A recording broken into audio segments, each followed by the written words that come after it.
Le cours de l'histoire. Xavier Mauduit. Gouvernement provisoire, relever la République après l'occupation. Au moment où Georges Bidault, compagnon de la Libération, président du Conseil national de la Résistance, le CNR, presse le général de Gaulle à proclamer la République, le général répond: la République n'a jamais cessé d'être.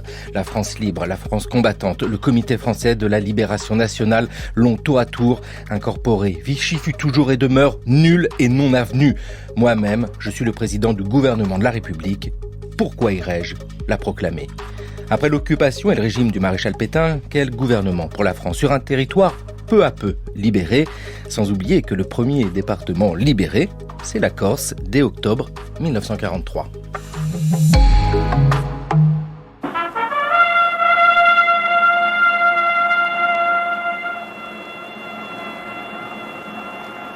La libération de la Corse.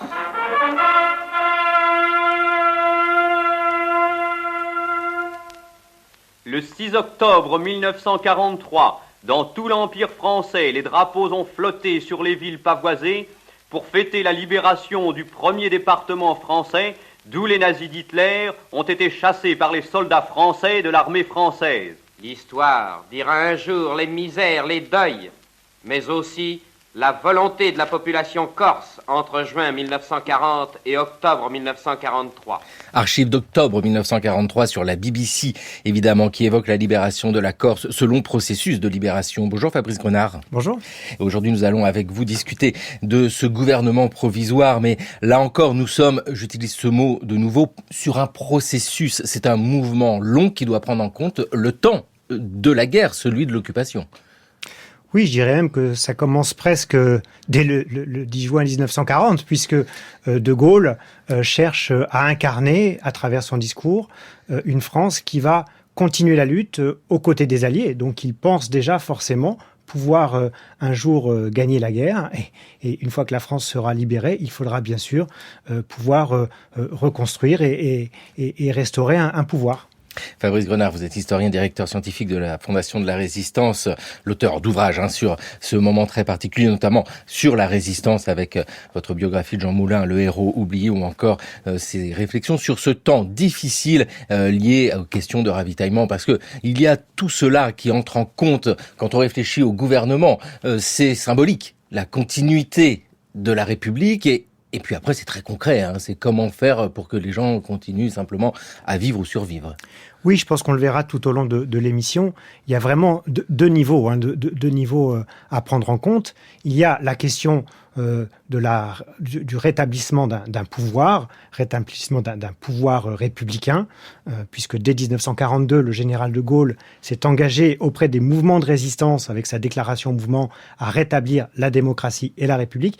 Mais il y a aussi un certain nombre de questions urgentes qui vont se poser à ce nouveau pouvoir. Effectivement, le ravitaillement de la population, terminer la guerre aussi, puisqu'on le sait, le débarquement qui marque le début de la bataille et de la libération des premiers territoires en France, c'est le 6 juin. Mais il faudra attendre la fin de la guerre, le 8 mai, pour que l'ensemble du territoire soit libéré, avec la fin des poches de l'Atlantique. Et puis vont se poser tout un nombre de problèmes, comme celui de l'épuration, celui du retour des prisonniers, des déportés. Et c'est aussi ça qui attend le gouvernement provisoire. Avec nous aujourd'hui dans le cours de l'histoire, Claire Andrieux, bonjour. Bonjour. Vous êtes professeur émérite d'histoire contemporaine à Sciences Po Paris, présidente du comité historique et pédagogique de la Fondation de la Résistance. Dites-nous, la réflexion sur l'après-guerre commence dès le début de la guerre, donc on le disait, dès juin 1940. Oui, aussi bien d'ailleurs dans la clandestinité que à Londres. Dans la clandestinité, il y a toutes sortes de manifestes dès 1941 sur la manière dont il va falloir reconstruire la France.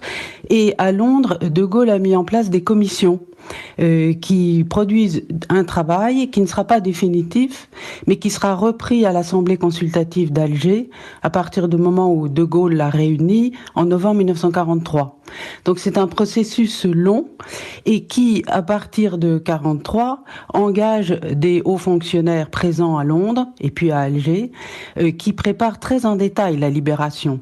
Et c'est un aspect très important parce que sinon, l'indépendance de la France qui était en question, puisque les Alliés voulaient bien libérer la France, mais sous leur coupe, l'indépendance de la France n'aurait pas été si vite rétablie.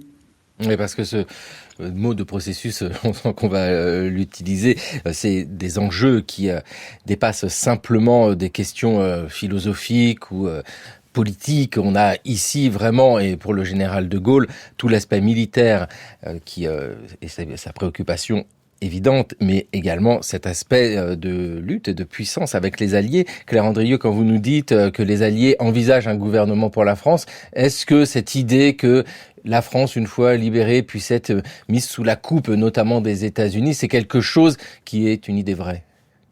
Oui, c'est avéré. Les Alliés avaient ce projet qu'on appelle l'AMGOT, le Light Military Government of Occupied Territories. Et cet AMGOT a été mis en place en Italie. Et c'est d'ailleurs l'une des raisons pour lesquelles les grandes réformes de structure que la France a pu réaliser à la libération n'ont pas pu l'être en Italie, parce que la libération se faisait sous autorité alliée.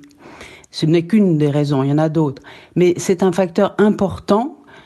Si l'on essaye de comprendre cet énorme train de réformes qui s'est déroulé de l'automne 44 à l'été 46, donc pendant près de 2 ans, si on veut le comprendre, il faut comprendre que la souveraineté de la France avait été rétablie dès 44. C'est très important de le rappeler avec ce qui se passe à Londres ou à Alger, et puis ce qui se passe à l'intérieur de la France, c'est-à-dire dans cette résistance intérieure. Fabrice Grenard, c'est ici plusieurs voies possibles pour offrir à la France un gouvernement. Il y a ce qui se passe à Londres, il y a ce qui se passe dans la résistance intérieure. Comment s'échangent ces différents réseaux? Alors là, il faut repartir au début de la résistance, notamment de la résistance intérieure, et on n'insistera jamais assez sur le fait que les premiers résistants ont un objectif commun, bien sûr, c'est libérer le pays, lutter contre l'occupation du territoire par le Reich, mais ils ne sont pas du tout d'accord sur ce qu'il faudra faire ensuite. Vous avez même parmi les premiers résistants, des gens comme Henri Freinet ou François de Menthon, qui trouvent plutôt bien ce que fait le maréchal Pétain, non pas la politique de collaboration, bien sûr, ils sont totalement opposés, mais sur le plan intérieur avec la Révolution nationale. Et ils soutiennent cette politique. À l'inverse, vous avez d'autres résistants qui, très vite, souhaitent rétablir la République et la démocratie. Et petit à petit, en fait, d'abord, les cartes vont tomber. Les illusions autour de Vichy vont assez vite disparaître parce que le régime s'enfonce de plus en plus dans la libération. Et à partir de l'année 42 et surtout de l'année 43, une forme d'unité de la résistance va se créer avec un consensus qui se met en place autour d'une restauration de la République et de la démocratie et autour aussi de l'autorité suprême de cette résistance qui est le général de Gaulle. Puisque le Conseil national de la résistance, institué en juin 1943, qui permet d'unir la résistance intérieure, ne reconnaît qu'un seul chef, le général de Gaulle. C'est très important, alors que à la même période à Alger, c'est plutôt le général Giraud qui est à la faveur des Alliés. Claire Andrieux, ce combat-là, c'est un combat qui est passionnant, bien sûr, à voir, ces rapports de force différents entre le Conseil national de la résistance, le CNR, dès 1943, et puis ce qui se passe là où se place la France libre, c'est-à-dire à Londres ou encore à Alger. Comment ça se construit ici, la réflexion sur un gouvernement qui se met en place? Parce qu'à Alger, il se passe des choses aussi. Vous avez un comité français de la libération nationale. Ça va de pair avec le Conseil national de la résistance? Alors, ça ne peut pas aller complètement de pair pour des raisons pratiques, c'est-à-dire que les liaisons sont très mauvaises. Que, pour vous donner un exemple, l'ordonnance prise à Alger sur l'organisation des pouvoirs publics en France à la Libération, cette ordonnance du 21 avril, elle n'est connue par le Conseil national de la résistance qu'au début du mois d'août. Donc, entre-temps, il y a des bribes de communication, ce qui font que les deux institutions, disons Alger et Paris résistant, ne divergent pas, mais la convergence est parfois délicate, pour une simple raison matérielle.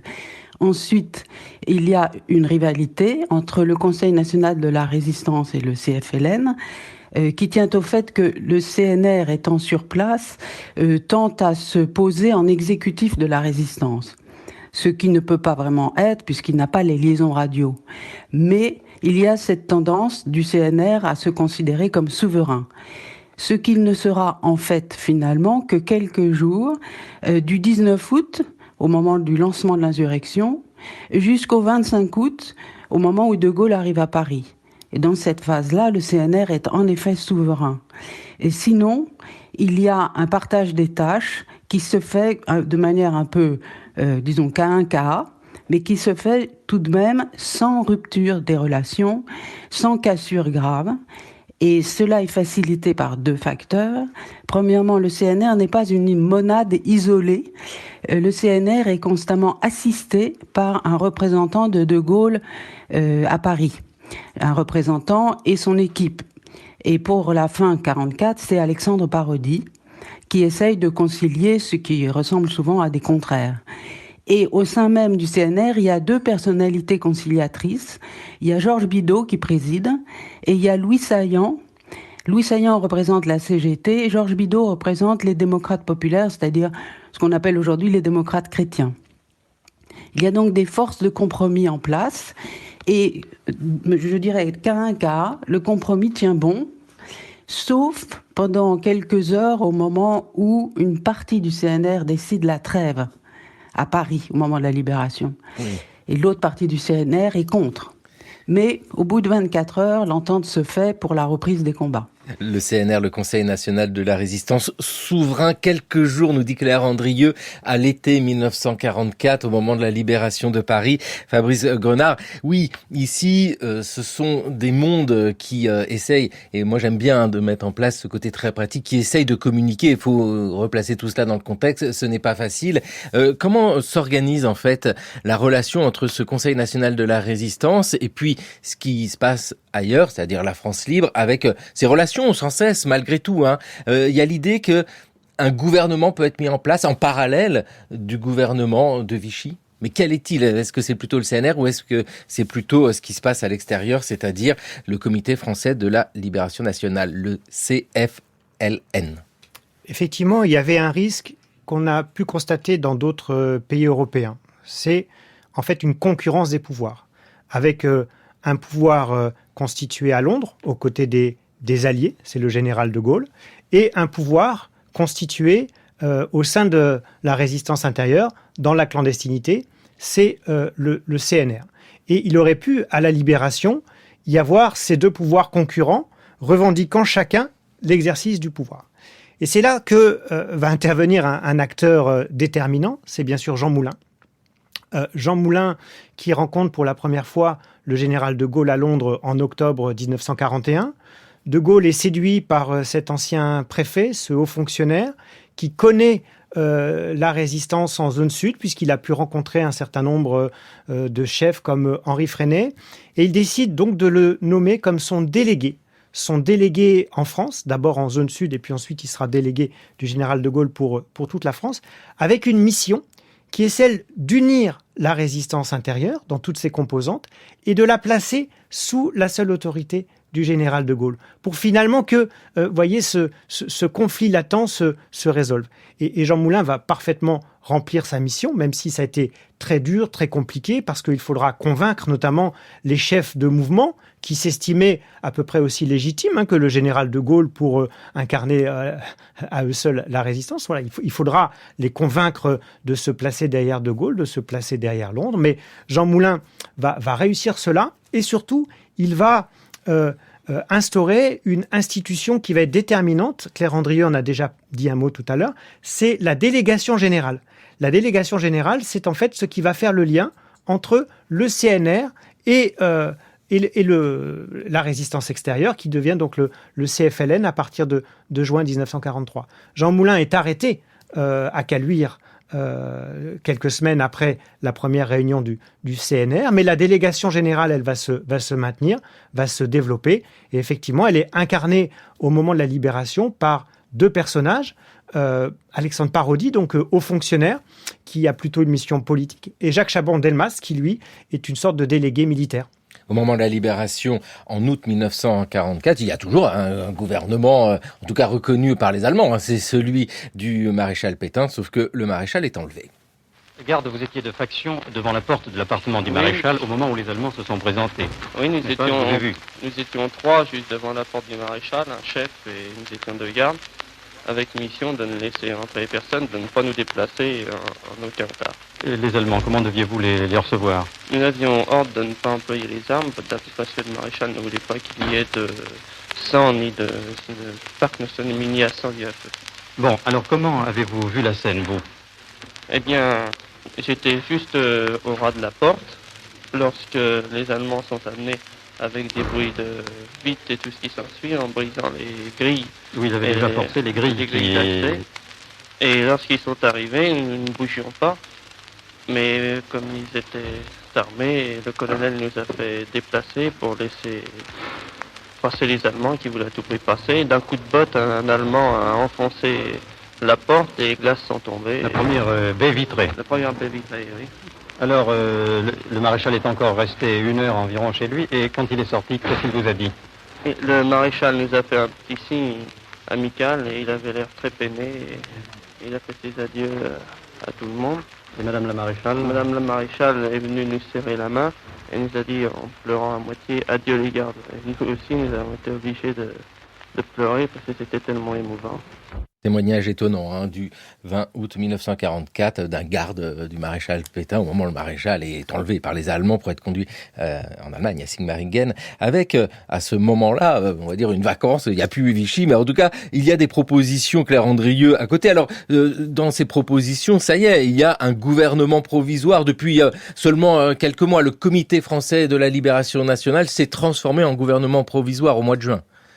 Oui, le 3 juin, De Gaulle a pensé qu'il pouvait adopter ce terme dans la mesure où il avait été soutenu, reconnu par l'Assemblée consultative et dans la mesure où la libération du territoire approchait dangereusement, parce que quand on est au 3 juin, c'est 3 jours avant le 6.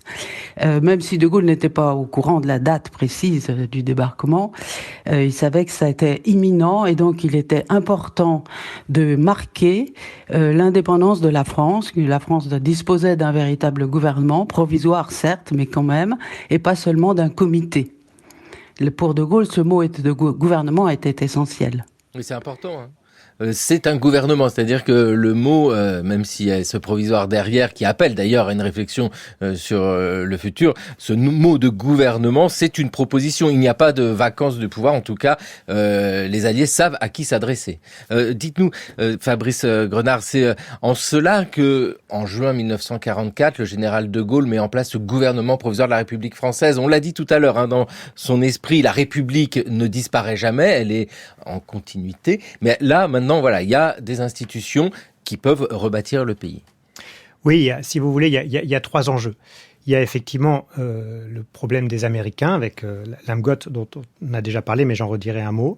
Il y a le problème de Vichy, qui a quand même incarné le pouvoir depuis 1940, mais bien sûr qui n'est pas légitime du fait de la politique de collaboration. Et il y a le problème d'une possible insurrection nationale qui pourrait vriller en révolution, si vous voulez. Voilà, c'est un petit peu les 3 questions qui se posent au moment de la libération, d'où cette volonté du général de Gaulle, effectivement, de rétablir l'État, et d'où cette expression de gouvernement. Alors, les choses vont bien se passer, en fait, pour 3 raisons, parce que si de Gaulle a des craintes, ces craintes sont quand même un petit peu fantasmées. Je voudrais vraiment insister là-dessus. Bien sûr, il y a eu le projet de l'AMGOT. Au début de l'année 44, les Américains ont pensé placer la France, comme ils le feront en Italie, sous administration alliée. Mais en même temps, les Américains sont des pragmatiques. Qui ont aussi ce principe dit des autorités locales. Si sur place, il y a des autorités locales qui fonctionnent et qui peuvent prendre un petit peu le boulot du quotidien, c'est-à-dire gérer le ravitaillement, gérer tous les problèmes du quotidien et permettre aux Américains de ne pas le faire, eh bien, ils y sont plutôt favorables. Voilà. Donc, en fait, dès juin 44, finalement, le projet de l'AMGOT va assez vite disparaître. Ensuite, Vichy, je dirais que au fur et à mesure où les Alliés avancent et où sur les pas des Alliés, eh bien, les représentants du nouveau pouvoir arrivent, le régime de Vichy va s'effondrer comme un château de cartes. Les préfets, les sous-préfets vont laisser la place aux nouveaux représentants du gouvernement provisoire. Pétain n'est plus là à partir du 20 août. Laval a quitté Paris le 16 août. C'est-à-dire que Vichy n'est plus là. Et ça, c'est vraiment important parce que la France ne connaîtra pas une situation de guerre civile. Parfois, on caractérise un petit peu l'été 44, c'est un raccourci, comme un moment de guerre civile. Mais il n'y a pas de guerre civile. Une guerre civile, c'est quand vous avez deux pouvoirs au sein d'un même État qui s'opposent entre eux.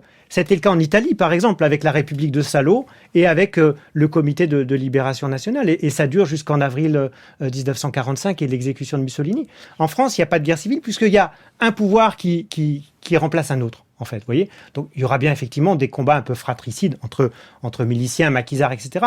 Mais pas de situation de guerre civile au sens large du terme. Et puis, la question de l'insurrection, qui était susceptible de vriller en révolution, notamment si les communistes avaient voulu profiter du contexte de la libération pour s'emparer du pouvoir. Là aussi, les historiens ont montré que il peut bien sûr y avoir cette crainte de la part du général de Gaulle, mais c'est une crainte un peu fantasmée parce que l'appareil du parti, la direction du Parti communiste, a reçu comme consigne de la part de Staline de jouer la carte de l'unité nationale. Voilà. L'unité nationale, c'est-à-dire on ne fera pas la révolution en France. Avec ici une idée qui correspond au désir du général de Gaulle d'unité. On évoque ce gouvernement provisoire de la République française, Claire Andrieux, avec un programme. Enfin, c'est celui du CNR, les Jours heureux. Est-ce que l'on peut dire que à l'été 1944, il y a un gouvernement globalement reconnu par tout le monde, avec même les communistes qui sont prêts à l'accepter, et puis ce programme du CNR? Oui, mais peut-être pas exactement de la façon dont vous le dites. C'est-à-dire qu'il y a un gouvernement provisoire de la République française formé à Alger, avec l'appui de l'Assemblée consultative provisoire, laquelle a déjà exprimé des volontés convergentes avec celles du programme du CNR. Et à la tête donc du gouvernement, on a De Gaulle qui lui-même, dans son style très particulier, qui ne relève d'aucune famille politique, dans son style, disons, un peu grand siècle, a exprimé la volonté que l'État dirige l'économie et, selon son expression, que la sécurité sociale et la sécurité nationale du pays ne soient pas dissociées. Donc, il y a déjà d'Alger une convergence, et la convergence avec le programme du CNR, de ce point de vue, elle est réalisée à la Libération. Le programme du CNR n'avait pas été très diffusé sous l'occupation, mais il est connu et célébré dès la Libération par le CNR lui-même, et De Gaulle ne le renie pas, ce programme. En revanche, il ne l'entéreigne pas nommément. Donc il ne se lie pas à ce programme, mais son langage va dans la même direction. Et on peut donc parler d'un consensus réformateur très large qui a porté les gouvernements de la Libération jusqu'en 1946. Et ce consensus vient de la résistance. Je pose même l'hypothèse que dans la résistance, du fait de son organisation pluraliste qui avait été voulue par Jean Moulin et le général de Gaulle, du fait de cette organisation pluraliste, les partenaires politiques se sont quelque peu adaptés les uns aux autres. On peut parler d'acculturation politique qui a favorisé le consensus à la Libération, et ce qui, à mon avis, explique l'ampleur des réformes, parce que si on regarde l'Europe, la France est le pays qui a procédé à le plus important lot de réformes. Des nationalisations, des comités d'entreprise, la planification et la sécurité sociale. Et dès septembre. Ces réformes. Pardon, allez-y, Claire Andrieux. Dès septembre, ça commence tout de suite, dès l'automne 44. La première nationalisation des houillères, cela concerne le Nord et le Pas-de-Calais, c'est décembre 44. Et donc ça commence tout à fait sous De Gaulle, ce n'est pas après De Gaulle, c'est pendant De Gaulle. Il y a déjà une dizaine de nationalisations à l'automne 44-45, les houillères du Pas-de-Calais, Renault, les comités d'entreprise et les transports aériens. Et la sécurité sociale, c'est octobre 45, encore du temps du gouvernement provisoire. On peut parler de la nationalisation des banques. Le plan, c'est janvier 46, toujours avec De Gaulle. Et EDF-GDF était en préparation quand De Gaulle a décidé de démissionner en janvier 46. Et ensuite, les réformes ont été élargies par le gouvernement provisoire suivant. en ce qui concerne la sécurité sociale, en ce qui concerne les nationalisations. Cet ensemble de réformes n'est pas original à l'échelle de l'Europe, mais ce qui rend la France originale, c'est l'ampleur, le nombre et la diversité. Dès septembre 1944, le général de Gaulle, dans ses discours, reflète en fait toutes ces idées que vous venez d'évoquer, Claire Andrieux. Écoutez-le, nous sommes au Palais de Chaillot le 23 septembre 1944.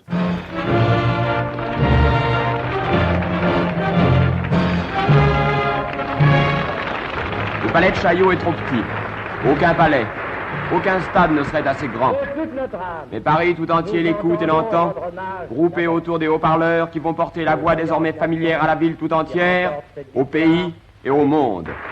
Tous les soldats de France font partie intégrante de l'armée française, laquelle n'appartient qu'à la France et doit être, comme la France, une et indivisible. À la base de son activité nationale, nous dirons qu'elle entend faire en sorte que tout en donnant à chacun le maximum possible de liberté et en encourageant dans tous les domaines l'esprit d'entreprise, elle veut faire que dans tous les cas, l'intérêt particulier cède devant l'intérêt général, que les grandes sources de la richesse commune soient dirigées et exploitées non pas pour le profit de quelques-uns, mais pour l'avantage de tous. Voilà, les richesses nationales partent pour le profit de quelques-uns, mais pour l'avantage de tous. C'est le général de Gaulle, le 12 septembre 1944, Claire Andrieux, c'est ça ? Au Palais de Chaillot. C'est encore plus tôt que vous ne le dites, c'est le 12 septembre. Et le 12 septembre à Chaillot, le discours est retransmis sur la place du Trocadéro, où il y a une foule notable. Et cette réunion a lieu en fait à la demande de Gaulle, et c'est le CNR qui invite De Gaulle. Mais pour en quelque sorte reprendre la main, le CNR, le 7 octobre, organise de son côté une autre réunion similaire, alors sans De Gaulle, au Veldiv, où les différents membres du CNR font part de leur prise de position politique, qui, pour certains d'entre eux, déjà ont changé. Il est notable de voir que les politiques peuvent évoluer, et il y a une radicalisation du discours du CNR en octobre 1944. Face à De Gaulle, parce que le CNR est en train de perdre la main et il s'en aperçoit. Oui, c'est ce mouvement de tension. L'archive a été diffusée le 23 septembre 1944, d'où le décalage, mais c'est toujours bien d'avoir une excellente historienne qui peut comme ça connaître les dates des discours. Fabrice Grenard, dans le discours du général de Gaulle au Palais de Chaillot à Paris, on entend bien aussi ce une et indivisible, cette France qui doit être unie. Et ça correspond à cette idée qui peut rassembler au maximum les mouvements. Mais les tensions sont quand même là au moment de la libération en septembre 1944 entre le Conseil national de la résistance, toujours bien présent, et puis ce gouvernement provisoire de la République française. Nous connaissons la suite des événements, mais dans la rapidité de la chronologie de cette libération, c'est pas sûr de connaître la voie vers laquelle va aller la France. Oui, je dirais que au sommet de l'État, les tensions et les oppositions vont quand même se résolver de façon assez rapide. Effectivement, il y a cette volonté de Gaulle d'incarner l'unité, et surtout pour De Gaulle, la résistance, c'est déjà du passé. C'est une formule qu'il a auprès de Jacques Leconte-Boisnet. Jacques Leconte-Boisnet est secrétaire général du ministère des Transports publics, donc il fait un peu office de ministre par intérim au moment de la libération de Paris, avant l'arrivée des ministres d'Alger. Et Leconte-Boisnet note dans son journal que De Gaulle lui dit voilà, la résistance, c'est du passé en fait. La résistance, c'est déjà de l'histoire. Maintenant, il y a la question de la nation. Et la résistance doit s'intégrer dans la nation. On voit bien que, du coup, pour De Gaulle, le CNR, la résistance, c'est du passé. Mais c'est au niveau local, peut-être, que les choses vont être un peu plus compliquées.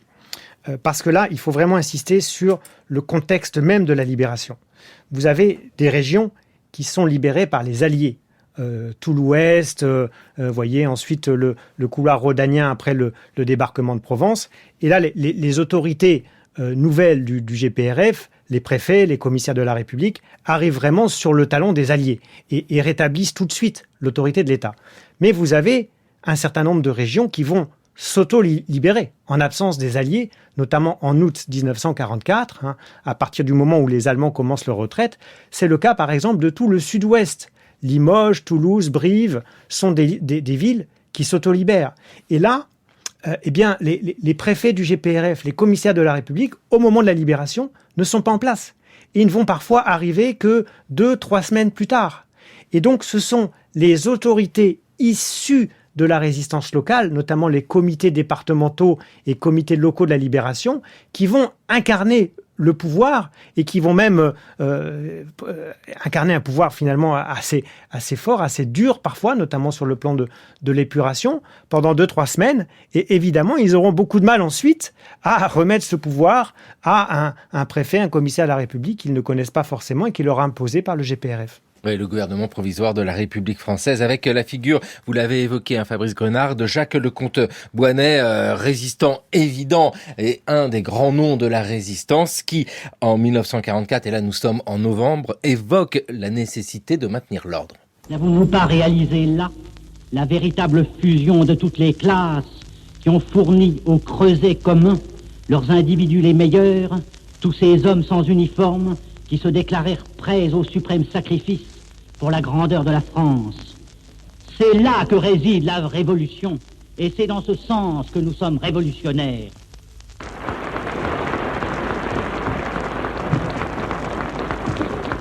Si nous n'avions pas été là, si nous n'avions pas préparé de longs mois à l'avance au péril certains de leur vie, cette prise en charge de l'administration des mois, des jours avant le départ de l'ennemi. Imaginez-vous ce qui serait arrivé alors, vous qui aimez tant l'ordre, si nous n'avions pas tous travaillé, communistes comme les autres, à ce maintien de l'ordre pour lequel il n'est plus besoin d'un Darnan. Claire Andrieux, quand on entend ici cette prise de parole de novembre 1944, on se replace dans l'importance de la continuité. Il y a un pays à tenir, il faut qu'il fonctionne. On peut le dire tout de suite, toutes les décisions du régime du maréchal Pétain à Vichy sont annulées. Ça y est, il y a un nouveau monde à bâtir. On annule tout, sauf ce qui permet de faire fonctionner le pays. Oui, annulé pas toujours, mais il y a une grande ordonnance sur le rétablissement de la légalité républicaine qui est publiée le 10 août au journal officiel du 10 août 1944 et qui a été entièrement rédigée à Alger, où le professeur René Cassin avait, avec son équipe, épluché 600 lois et décrets du maréchal Pétain. À cette époque, sous Vichy, le terme de loi, en fait, désignait des décrets. Donc 600 textes qui avaient été épluchés, soit pour les annuler radicalement, soit pour les modifier quand il s'agissait de textes pratiques qui avaient un intérêt général, de façon à les rendre conformes à la légalité républicaine. Donc ce travail avait permis en effet de faire redémarrer la France sur des bases déjà prédéfinies. Ce qui était très important parce qu'on pouvait craindre une espèce de transition durant laquelle aurait régné une forme d'anarchie en France. Oui. Mais là, disons que les textes étaient prêts. La nomination des préfets que Fabrice Grenard a évoquée avait été préparée. Et elle avait été préparée en accord avec le Conseil national de la résistance. Ça fait l'objet de discussions en interne. Et la France a pu redémarrer très vite, la France républicaine. D'autant plus que, comme l'a dit Fabrice Grenard, il n'y a pas eu de vacances de pouvoir et il n'y a pas eu de bagarre pour le pouvoir avec Vichy qui a disparu, qui s'est évanoui. Et ce qui montre que la légitimité de ces régimes avait déjà entièrement fondu. Et puis avec cette idée aussi que au lendemain de la libération, nous avons quand même ce gouvernement provisoire de la République française, le CNR qui est toujours là, et pas de l'incertitude sur l'avenir, parce que on entend bien que la guerre civile, ce ne sera jamais le cas en France, à la différence de l'Italie. Malgré tout, une certaine forme d'incertitude, c'est toujours ça quand un pays n'a pas vraiment de gouvernement. Mais on peut compter sur les chansonniers pour nous rassurer. 1946, que Georges Gosset chante cette chanson, toujours d'actualité aujourd'hui dans le cours de l'histoire sur France Culture. Une émission préparée par Laurence Millet, réalisée par Anna Holweck, avec à la technique Alex Dang. Aujourd'hui, nous sommes avec un gouvernement provisoire. Gouvernement provisoire, relever la République après l'occupation. Fabrice Grenard, peut-on dire qu'en septembre, octobre 1944, au moment où le territoire n'est pas encore complètement libéré, il y a une rivalité entre le gouvernement provisoire de la République française, du général de Gaulle, et puis le Conseil national de la Résistance? Alors, peut-être des tensions encore un peu latentes, mais il y a eu quand même un geste très symbolique. C'est que le président du Conseil national de la Résistance, Georges Bidault, a quitté cette présidence pour devenir ministre des Affaires étrangères du GPRF du général de Gaulle. Donc on voit bien là que tout est fait pour restaurer effectivement l'État et jouer la carte de l'unité. Maintenant, il est vrai que le CNR va quand même vivre assez mal le fait d'être, il faut le dire, mis sur la touche à la libération. Et le CNR va tenter de continuer à exister en organisant des états généraux de la Renaissance française. Voilà. Le projet commence en décembre 1944 avec un grand congrès des CDL, des comités départementaux de la libération, qui sont l'émanation au niveau local du CNR, c'est-à-dire des instances où sont représentées les forces locales de la résistance. Donc un congrès des CDL a lieu à Paris en décembre 1944, avec pour but d'organiser ces états généraux de la Renaissance française, qui font bien sûr référence aux états généraux de 1789.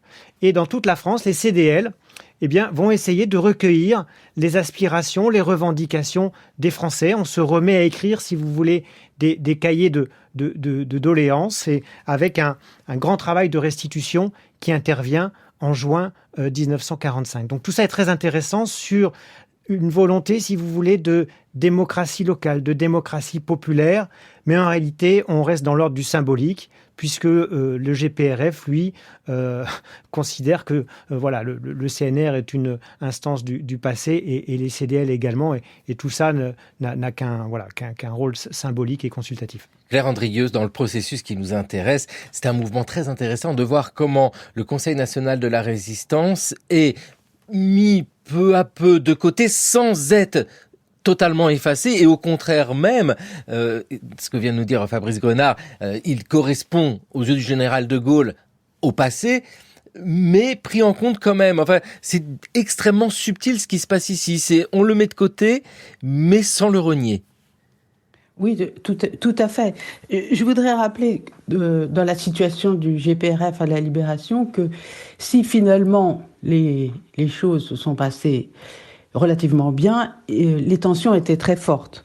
Les Alliés, par exemple, n'ont reconnu De Gaulle comme chef du gouvernement qu'en octobre, le 23 octobre 1944. C'est très tard. C'est là que De Gaulle a dit qu'il était heureux que les Alliés veuillent bien appeler son gouvernement par son nom.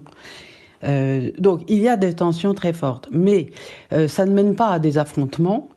Et en ce qui concerne le CNR, il y a, je dirais, une politique assez subtile qui consiste pour la République à installer le CNR dans un hôtel particulier rue de Varennes, donc prestigieux, et à financer ses dépenses, tout en l'intégrant progressivement dans les structures régulières de l'État, et notamment le CNR est représenté en tant que tel à l'Assemblée consultative, d'une part, et d'autre part, il est appelé à choisir pour l'Assemblée consultative les délégués de la résistance.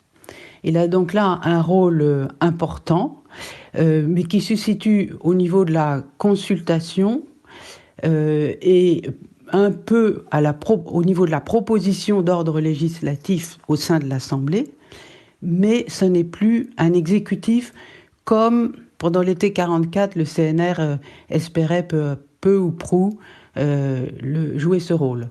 Oui. Mais donc il n'y a pas eu d'affrontement au sommet, il n'y a pas eu d'affrontement visible entre CNR et De Gaulle.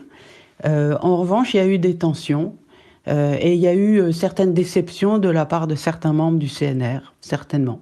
Parce qu'il y a l'état des choses, c'est ainsi qu'au moment de la libération se situent les différentes forces entre le gouvernement provisoire de la République, entre le CNR, entre toutes ces constructions locales, mais on a évoqué déjà les FFI. Dès le mois d'août 1944, il y a la réflexion sur comment intégrer ces forces françaises de l'intérieur à l'armée. Et puis la question se pose également pour les milices patriotiques.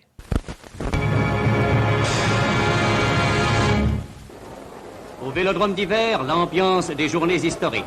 Plus de 30 000 personnes sont venues acclamer les milices patriotiques qui reçoivent leur premier drapeau. Les décisions du Conseil national de la résistance sont exposées par Louis Saillant. Le CNR a décidé hier soir que les milices patriotiques s'appelleraient désormais gardes civiques républicaines. Les gardes civiques républicaines symbolisent l'esprit même de la résistance dont elles sont les plus fermes et les plus pures gardiennes. Et ainsi que le déclare le président du CNR, force d'ordre, elles seront un élément enthousiaste du relèvement national.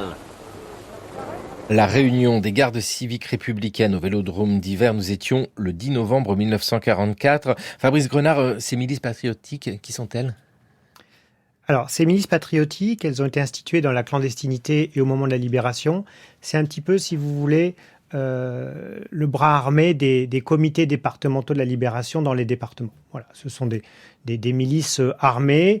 On considère qu'elles sont plus ou moins, du coup, à la main des communistes, parce que dans beaucoup de CDL, les communistes sont majoritaires. Et ces milices, je dirais que sans elles, les CDL perdent beaucoup, en fait. Et la suppression des milices patriotiques, c'est un peu la grande affaire de l'automne 1944, effectivement, qui va cristalliser des tensions. Le général de Gaulle considère que ces milices n'ont pas de légitimité, n'ont pas lieu d'exister, qu'elles sont source de désordre. Au même moment, le général de Gaulle, d'ailleurs, décide d'amalgamer les FFI, les forces françaises de l'intérieur, qui étaient aussi un petit peu l'équivalent d'une armée de la résistance intérieure, décide de les intégrer, de les amalgamer dans l'armée régulière du général de La de Tassigny, mais c'est aussi une façon de les paralyser. Et c'est vrai que la décision de désarmer les milices patriotiques va mal passer du côté du CNR, du côté des CDL, du côté des communistes. Il va y avoir des tensions assez fortes. Mais finalement, la décision de désarmer les milices est prise en octobre. Et en novembre, revient de Moscou Maurice Thorez, grâce à une amnistie prise par le général de Gaulle, puisque Thorez avait déserté en 1939 pour rejoindre Moscou. Il avait été condamné à mort par contumace, donc grâce à une amnistie. Et surtout, juste avant de revenir en France, Maurice Thorez a eu un entretien avec Staline. Et Staline lui a bien dit ce que j'expliquais tout à l'heure. Il n'est pas question de faire une révolution en France, il faut jouer la carte de l'unité nationale. Peut-être que le Parti communiste pourra s'imposer, prendre le pouvoir, mais par les urnes, de façon légale. Voilà, on va pas faire octobre 1917, d'autant qu'il y a quand même près de 2 millions de soldats alliés en France. Donc, voilà. Et à partir du moment où Maurice Thorez revient en France, il va avoir un discours, finalement presque gaulliste, sur l'unité. Voilà. Il va appeler à l'unité, il va appeler à accepter le désarmement des milices patriotiques, il va appeler aussi les ouvriers à ne pas faire grève, par exemple, à se mobiliser pour la reconstruction. Et c'est très important, cette attitude de Thorez, pour finalement, là aussi, éviter une crise majeure. Maurice Thorez, qui est secrétaire général du Parti communiste français depuis 1930, donc il connaît bien cette vie politique. Et puis évidemment, au moment où Staline est au pouvoir en URSS, et ce fonctionnement-là fait que on obéit et on réfléchit pas. Claire Andrieux, il y en a ici quelque chose d'étonnant. Dans ces mois qui nous intéressent, de la fin de l'été, de l'automne 1944, c'est le général de Gaulle qui tient un discours, et vous l'avez très bien expliqué, tellement influencé par toute cette pensée née au sein de la résistance, un discours que des communistes peuvent admettre. Et puis dans le même temps, les communistes eux-mêmes qui tiennent un discours qui peut convenir, celui de l'unité, au général de Gaulle. On va pas imaginer qu'il y a une entente, parce qu'on sait bien que tout cela, c'est impossible, et puis que les tensions sont bien présentes. Mais il se passe quelque chose dans ces mois-là, face à l'urgence aussi de reconstruire et de relever la République. Oui, tout à fait. Le retour, si vous voulez, ou plutôt la fin de l'ambiguïté qu'a pu avoir certaines décisions du Parti communiste à la Libération. La fin de l'ambiguïté, c'est le retour de Maurice Thorez, et c'est un comité central du 21 janvier 1945 dans lequel Thorez dit littéralement que maintenant le but, c'est la remise en ordre républicain. Et donc, à partir de janvier 45, il n'y a plus d'ambiguïté sur le rôle éventuel que le Parti communiste aurait pu jouer à la Libération. Et la convergence continue de jouer à plein, et c'est pourquoi les réformes ont pu être aussi importantes. Cette convergence, je dirais qu'elle tient aussi à une chance extraordinaire qu'a eue la France, c'est que sa libération a bénéficié d'une unité de temps, une unité d'action, une unité de lieu. C'est-à-dire que l'élan libérateur a pu se déployer, puisque la libération de la France, du territoire, s'est faite en quelques mois, et quasiment complètement. Alors, par comparaison, on peut prendre le cas de l'Italie, où la libération s'est faite sur 2 ans. Ce qui a beaucoup compliqué la jonction entre l'esprit de la résistance et l'esprit du reste du pays, notamment pour l'Italie, du sud du pays. La convergence n'a pas été marquée en Italie, comme elle l'a été en France. Et ce consensus a joué un rôle certain. On l'a oublié parce que ensuite est survenue la guerre froide, qui le rendait relativement incompréhensible. Comment les gaullistes avaient-ils pu s'entendre avec les communistes, ou les chrétiens avec les communistes, ou même les chrétiens avec les gaullistes. Et la deuxième raison pour laquelle cette entente est devenue incompréhensible, c'est que sous la Ve République, le clivage gauche-droite s'est rétabli, il était déjà rétabli, mais en tout cas il s'est prolongé. Et le général de Gaulle a suscité une opposition de plus en plus vive de la gauche. Et donc la référence au programme du CNR, par exemple, au moment du programme commun de gouvernement, en 1972, elle est à peine mentionnée. Ouais. Voilà. Donc ces 2 facteurs ont fait que la force de l'unité de la libération a été oubliée. Il faut attendre, Claire Andrieux, novembre 1945 pour que le CNR, le Conseil national de la résistance, disparaisse, mais on sait bien son influence encore longtemps après. Oui, et alors, dans la dernière séance, le 16 novembre, donc il décide qu'il ne se réunira plus, parce que sa fonction, si vous voulez, là, n'est plus légitime du tout, puisqu'une Assemblée nationale constituante a été élue le 21 octobre. Le dualisme éventuel CNR-GPRF tombe. Donc, il y a d'ailleurs quelques membres du CNR qui sont élus à la constituante. Alors, le CNR cesse de se réunir. Il ne s'exprime qu'à de rares occasions par la suite, et en fait, il est oublié. Et son président dans la France libérée, qui était Louis Saillant, représentant de la CGT, devient président de la Fédération syndicale mondiale qui s'installe à Prague, et qui est une fédération syndicale communiste.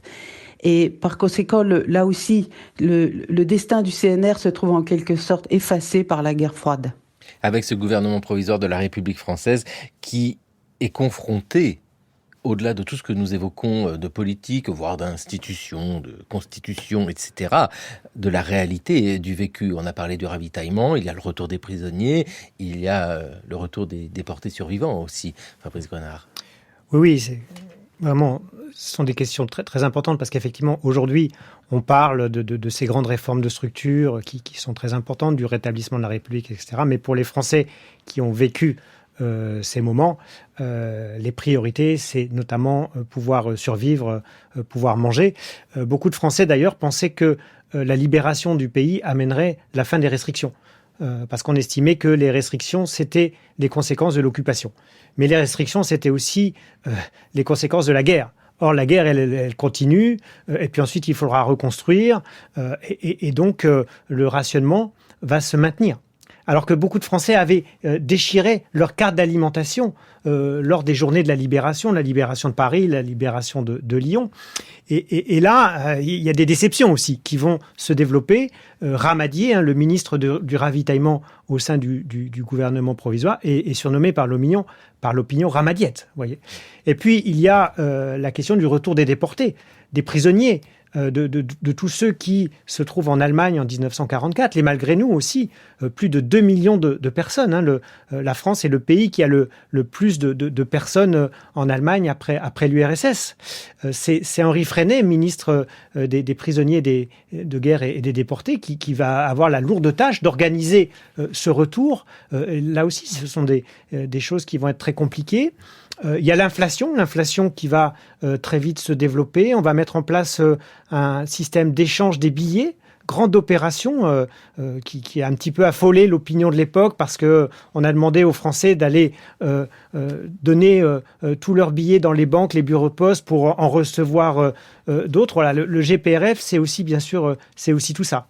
Merci vivement à tous les deux de nous avoir raconté ce moment particulier, ce gouvernement provisoire de la République française, ce Conseil national de la résistance, et puis Fabrice Grenard d'avoir remis en perspective avec les préoccupations et la réalité du vécu sur le moment même, parce que c'est passionnant. Votre Jean Moulin, le héros oublié, apparu chez Plomb. Merci vivement à vous, et merci à vous Claire Andrieux. Et là, je renvoie au site internet du cours de l'histoire pour tous vos ouvrages. Le dernier, Tombé du ciel, le sort des pilotes abattus en Europe. Nous avons évoqué énormément de réformes. On ne peut pas tout dire sur une seule émission, mais il y a une réforme qu'il faut évoquer, c'est évidemment le vote. Eh oui, parce que maintenant il y a une république à mettre en place, ce sera la 4e, mais le vote, c'est celui des femmes. La France n'a pas voté depuis 9 ans. Et depuis 9 ans, bien des choses ont changé. Devant les panneaux riches de sens et pauvres d'affiches, Pierre Blanchard a fait son choix. Et les bureaux de vote, malgré tout l'appareil solennel du tapis vert, de l'isoloir et de l'urne, sont devenus très féminins puisqu'au nombre des électeurs s'ajoute pour la première fois la foule des électrices. Au hasard des quartiers, voici Jeanne Boitel, impassible. Et Marie Dubas, souriante. Madame Joliot-Curie, pour un seul instant, a quitté son laboratoire. Voici la compagne d'un martyr de la résistance, Pierre Brossolette. Toute la France, avec conscience, a voté. Une gentille maman. Et si, comme toute l'armée, le général ne vote pas, voici Madame Charles de Gaulle. La 4e République, a dit le général de Gaulle, sera une grande République. C'est ce sens que dégagent les élections qui marquent le triomphe des idées de la résistance, antifascisme et démocratie. Voilà, antifascisme et démocratie, c'est évidemment le vote des femmes. Donc avril 1945, mais l'archive, elle, date du mois de mai. Sur cette période si riche, il y a un dossier à explorer. Août 1944, 7 jours pour libérer Paris. Bonjour Valérie Hanin. Bonjour Xavier Mauduit. Directrice de rédaction du magazine L'Histoire, avec ce dossier et les meilleurs spécialistes, encore une fois, pour explorer la libération de Paris et la complexité de ce moment. On l'a entendu aujourd'hui dans l'émission. Mais l'avantage avec l'Histoire, c'est que nous explorons tant et tant de champs à découvrir, et certains nous étonnent, et notamment un faux à la vie dure. De quoi s'agit-il, Valérie ? Eh bien, c'est d'un autre anniversaire que je vais vous parler aujourd'hui parce que vous l'avez dit, notre dossier porte sur la libération de Paris. Mais il y a un anniversaire qui est passé beaucoup plus inaperçu, c'est normal aussi, mais enfin qui est pourtant une des affaires de faux les plus retentissantes de l'affaire de l'histoire de France et même on pourrait dire de la République. On n'a pas hésité à l'appeler quelquefois l'affaire Dreyfus de l'archéologie. C'est l'affaire Glosel. Ça fait 100 ans que ça dure. Une affaire qu'on pourrait dire très théâtrale puisque au fond, il y a 3 actes. Il y a un acte 1, c'est en mars 1924, il y a tout juste 100 ans, un jeune paysan de 18 ans qui s'appelle Émile Fradin, qui laboure son champ à Glosel, c'est un petit peu au sud de Vichy. Voilà, Vichy, c'est le lien, un autre lien avec notre émission d'aujourd'hui. Eh bien, Émile Fradin a une vache qui met le pied dans une fosse, et voilà que cette fosse révèle des objets assez insolites qui peuvent passer pour antique, ancien en tout cas. Un trésor, non, mais bien mieux qu'un trésor, puisqu'au fond, l'affaire s'ébruite et que c'est le départ d'une affaire absolument retentissante. Ça intéresse l'instituteur du coin qui est un peu archéologue, qui reprend les fouilles, et puis surtout, un médecin de Vichy, il s'appelle Antonin Morlet, qui va jouer sûrement un rôle assez décisif parce que c'est lui qui va faire éclater l'affaire. D'abord, il achète le champ, il reprend les fouilles, qui se met à livrer des objets, mais par centaines, des objets de toutes sortes, hétéroclites, il y a des pointes de flèches, des harpons qui ressemblent à des objets paléolithiques, des tablettes, des statues étranges, enfin on montre tout ça évidemment dans le numéro, et c'est Jean-Paul Demoule nous explique tout ça, et bien sûr, le plus étonnant, des tablettes d'argile sur lesquelles il y a une écriture qui ressemble un peu à l'alphabet phénicien qui vient d'être décrypté. Alors là, ça donne une ampleur extraordinaire à l'affaire. Morlet alerte le Collège de France et c'est un débat au sommet qui va durer pendant les années 20 avec des gloséliens, des savants très très illustres, qui parfois se ridiculisent un peu, mais ça n'est pas si simple non plus parce que ce que nous montre bien Jean-Paul Demoule, c'est que on est dans une période où la préhistoire est une science très neuve et qu'au fond, rien n'est évident. Les préhistoriens, très vite quand même, comme l'abbé Breuil, considèrent que c'est une supercherie, mais n'empêche qu'il y a cet enjeu, et si l'écriture avait été inventée en Auvergne il y a 15 000 ans. Eh bien, ça pourrait s'arrêter là, et ça reprend dans les années 70, parce qu'on a des moyens de datation nouveaux, la thermoluminescence, et parce qu'on a la nouvelle droite qui va reprendre l'affaire et pousser l'affaire. Et c'est une affaire très politique, c'est l'enjeu. Et si l'écriture avait été inventée en France. Et ce que nous dit Jean-Paul Demoule, très sérieux préhistorien, c'est que ça n'est pas fini, qu'il y a encore des gloséliens, et qu'au fond, on a là, il le montre très bien, la manière dont la science et le faux se tressent pour créer la vraie histoire de science. C'est passionnant, Valérie Arnin. Et si l'écriture avait été inventée en Auvergne, moi j'adore l'idée, et avec Jean-Paul Demoule, l'archéologue, c'est toujours très pertinent. C'est le numéro de l'histoire. Et le dossier, le titre, c'est 7 jours pour libérer Paris. Comme ça, on le retrouve facilement en librairie. Merci vivement à vous. Merci. C'est le cours de l'histoire sur France Culture, une émission préparée par Jeanne Delecroix, Jeanne Copper, Raphaël Laloum, Chloé Rouillon et Maïwen Guiziou. À écouter, à podcaster sur franceculture.fr et l'appli Radio France.